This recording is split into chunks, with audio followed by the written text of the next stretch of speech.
nav now because you don't need the app to just graph something. It's only when you want to use the A, B, and C stuff.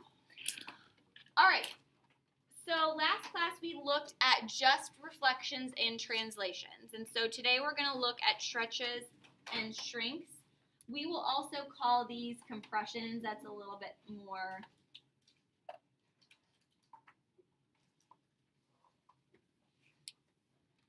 of a fair way to put it. So let's look at our absolute value function. So first we're just going to graph the parent function, the most basic one. So the absolute value of -2 is going to be 2 if we fill in this table. The absolute value of -1 is going to be 1, then 0, 1, and 2.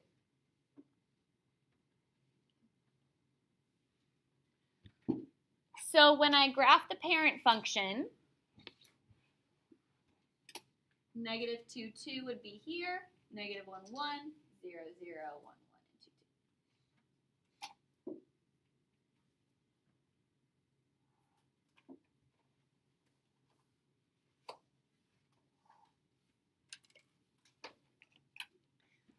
So think about what we just did. Okay, this is really like 1 times the absolute value of x. Now this is 2 times the absolute value of x. So what did we say was happening to our parabola as a was getting bigger? What happened to it? It was getting, when a was getting bigger, our parabola got, let's steer away from bigger and smaller. What does that mean? It wider and more narrow. So if when a was getting bigger, were we getting wider or were we getting more narrow? We were getting more narrow. So that same thing should happen with this one. Okay? So what we're doing is we're taking our absolute value function and we're multiplying all of those values by 2. So here were all my outputs for the absolute value parent function. So these are all going to be 2 times as big. So that means 4, 2, 0, 2, and 4. Okay, so when we graph that, 2, 4 would be up here. -1, 2 would be here. 0, 0. So notice this critical point right here, the point of that absolute value function is staying the same. We're not shifting that anywhere. 1, 2, and 2, 4. So that function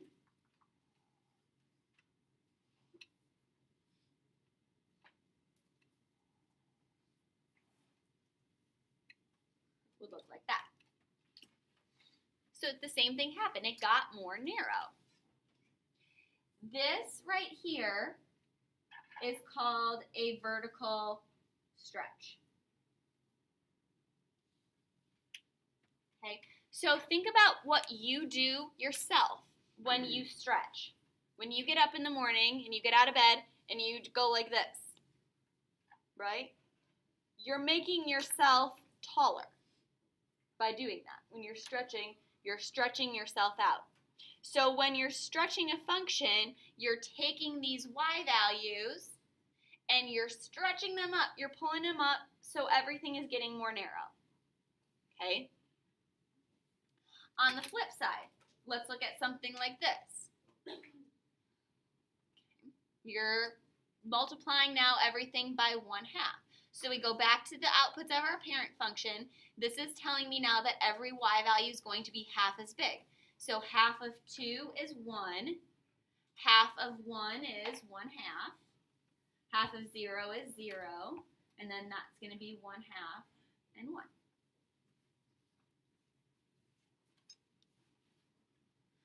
So when I graph these, -2, 1 would be right here.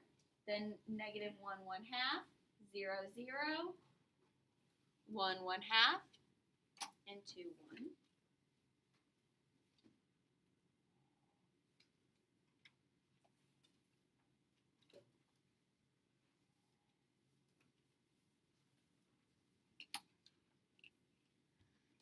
So my function would look like that.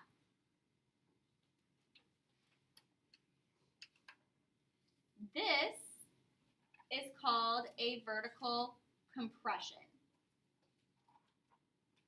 or a vertical shrink. So again, just think about what the word compressing means. You're smashing something down. So if you're taking the y values of your parent function and you're pushing them down, everything is going to get wider. So when you compress something, think about what you're doing until you make it flat. So when you're compressing something towards it being flat, it's going to get wider.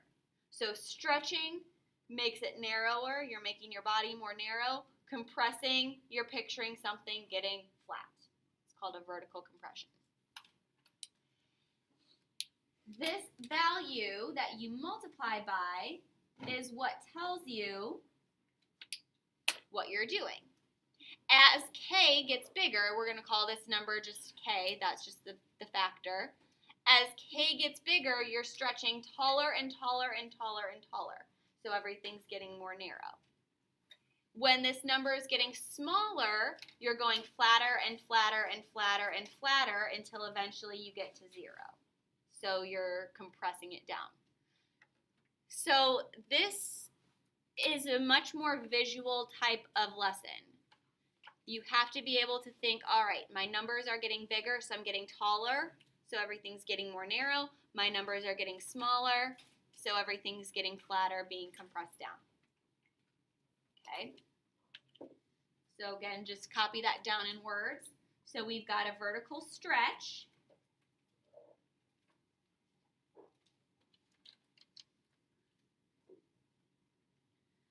When k is greater than 1. And as k gets bigger and bigger and bigger, you're getting more narrow and more narrow and more narrow, taller and taller and taller.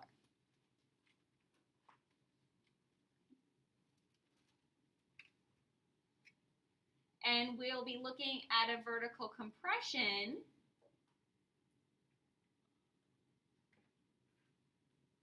when k is between 0 and 1.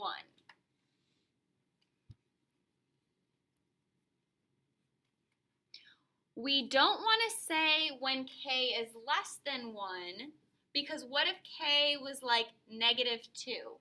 What if my function were y equals -2 times the absolute value of x? What would that look like? It would still be a stretch because this is 2. What would that negative tell us? It's a reflection. So it's opening down. Yep.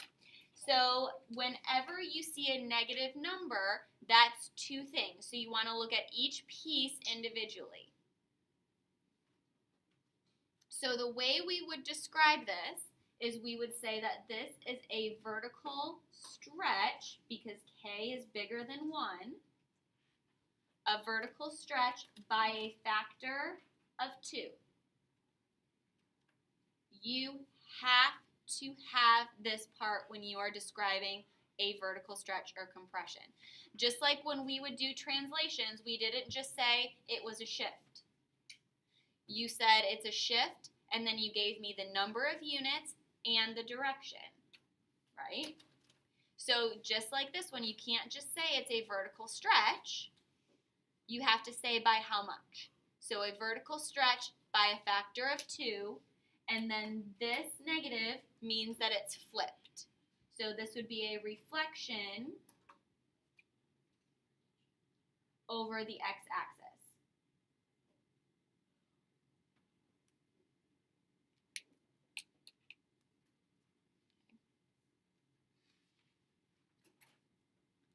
All right, so we're just going to run through several examples of now putting all the transformations that we've talked about together. So left, right, up, down, reflect, stretches, and compressions. All right, so let's look at this first one. So we've got g of x equals this. The first thing you guys need to be able to do is identify the function family and then think about what it looks like and what the equation for the parent function would be. So based on what's given here, Stephen, what family does this function belong to? I believe it's called an Absolute value family.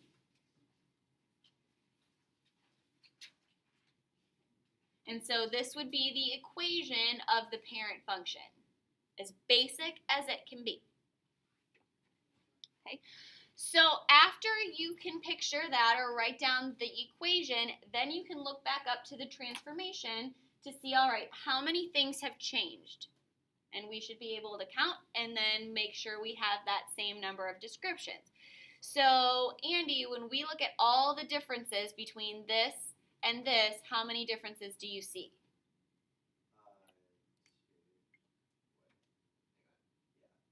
2. What are the 2 that you see?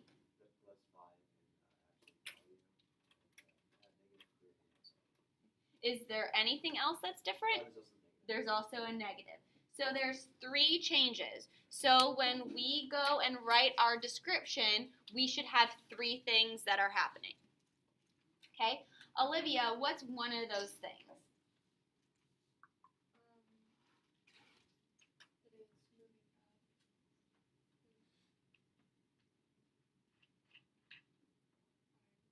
So pick any one of these.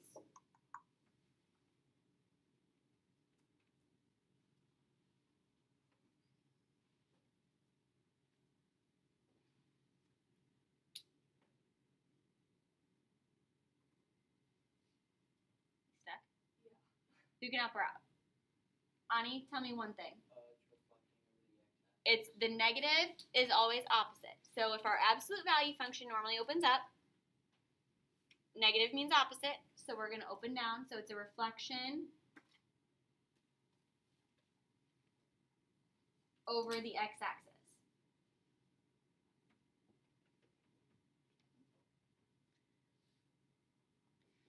So we've got these 2 things left to describe. Adam, tell me what one of these 2 things will do.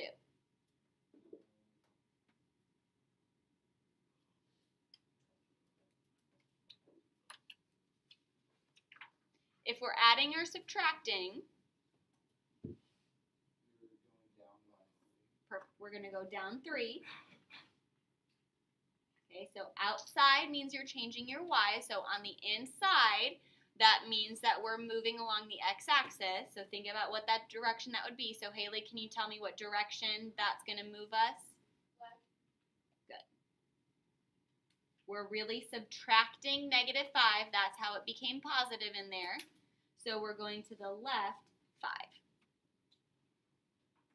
Okay. So anytime you're adding or subtracting something, you are shifting. Whether that's up and down would be on the outside, left or right would be on the inside. Okay? And again, if you get stuck, go ahead and put this in your graphing calculator. So type in your parent function first, and then your transformation second. So I see, all right, I see it's flipped. Look at your critical point. How did it change? It went this way, how many units? This way, how many units? Let's look at this next one. So we look at our equation. Holden, what family is this going to belong to?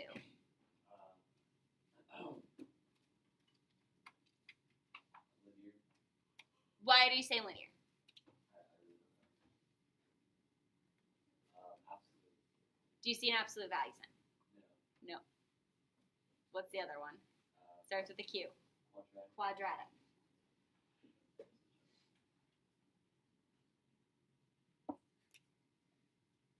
So that exponent should give it away whenever you see something squared.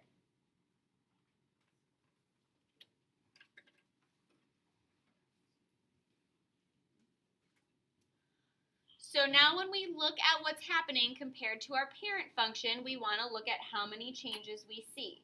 Okay, Zach, how many things do you see changing between our parent function and this equation?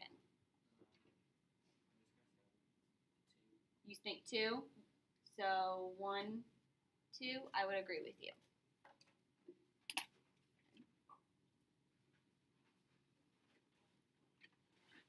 All right, so let's see. Savvy, pick one of those things and tell me what it means.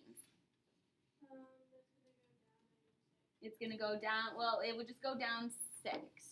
So we don't want to use the double negative. So it's just going to go down 6. Now this is what we just finished talking about. So I am multiplying my x value by a number. Okay. Is that number bigger than 1 or smaller than 1? Smaller. Okay, so think about what happens when you're getting smaller. Are you stretching something out or compressing it down? We're compressing it. Stretching means you're making yourself taller. Compressing means you're making it flatter until you get to 0. So we would say that this is a vertical compression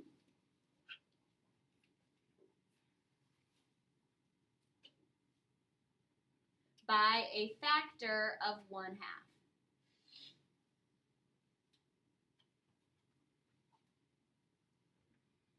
A vertical compression by a factor of 1/2. You have to, because you wouldn't just say, for a translation, again, you wouldn't just say, this is a translation. You guys say the direction and the number. We went down 6. So for the vertical stretches and compression, you have to specify by how much. So let's work backwards now. So we just took equations and described what was happening. So let's work the other way. Let's look at something, a description of what happened, and write our equation from there.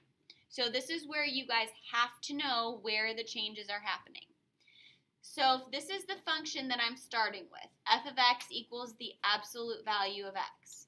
Okay, this is just the basic parent function. Write a function g, so I'm going to call this function g of x, whose graph is translated 3 units down and 2 units to the left. Now I'm going to do a couple of these examples in multiple steps. You do not have, you can, if you know what you're doing, you can just go right to the final answer.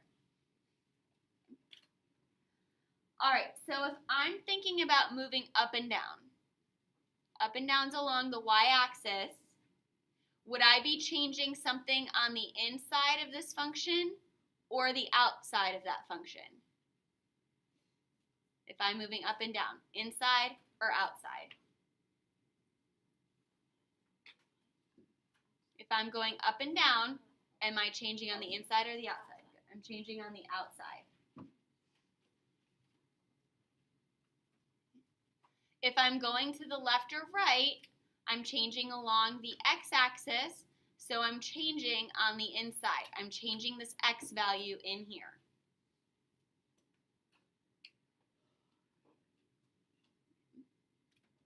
So when I go to write this then, if I'm moving 2 units to the left, that means I'm taking this x, that input, and I'm subtracting -2. So I'm going to the left, I'm subtracting -2. On the outside, if I'm going down, I'm subtracting 3. Obviously don't write it like this, I just wanted to show you that step. So my final answer would be g of x equals x plus 2, the absolute value of x plus 2, minus 3.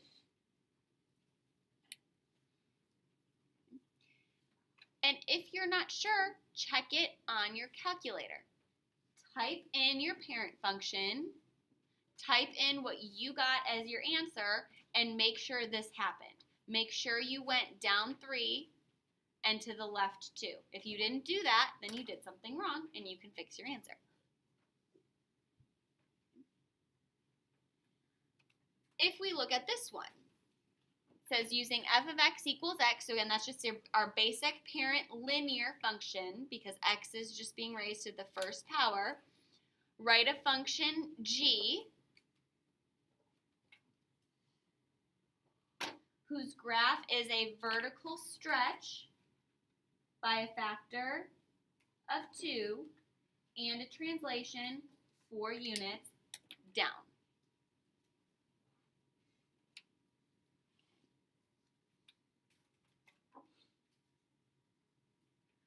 So if I'm stretching by a factor of 2, that means I'm taking my x value here and we are multiplying it by 2. Everything's going to be twice as tall.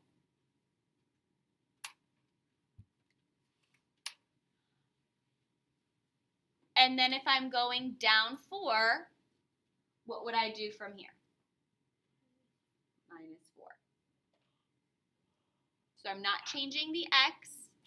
I'm not going to put that x in parentheses. I'm just subtracting 4.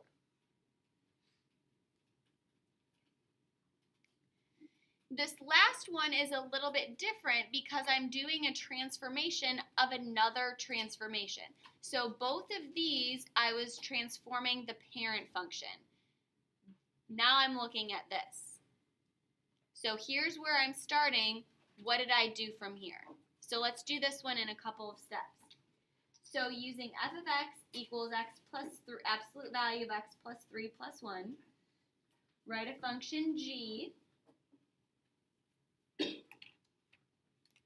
whose graph is a reflection in the x-axis and then a translation 5 units to the right.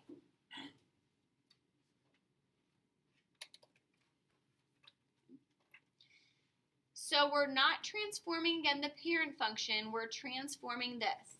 So if I'm reflecting across the x-axis, that means I'm flipping it. So I've got to change the sign of both parts of this function. So I'm taking the opposite of the absolute value of x plus 3 plus 1. Absolute value bars are not parentheses, so things do not get distributed into them. So when I write this first part, it would just look like this. Negative absolute value of x plus 3 minus 1. Because this is not in the absolute value, so both of these become negative. So I've flipped everything in that original function. Done. Are you sure? Okay. Now I'm going to take this and I'm moving it 5 units to the right. So when I'm going to the right, picture where that's happening. If I'm going to the right, that's along the x-axis. So am I going to be changing in with the x or out with the y? I'm going to be changing in with the x because I'm going along the x-axis. So if I'm going to the right, so that negative stays out here, I'm going to take what I started with. If I'm going to the right, I'm subtracting 5. Yeah. Like I said, I'm just showing this I'm going step by step. So I'm taking this. If I'm going to the right 5, I'm taking where I started, and I'm going to the right.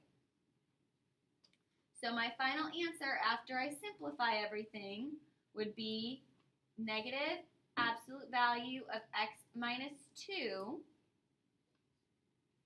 minus 1. Check your answer. You can put this equation into y1 and this equation into y2. Make sure that this happened. Make sure you reflected it. Make sure you took that critical point. So look for the point of the absolute value. Go to the right.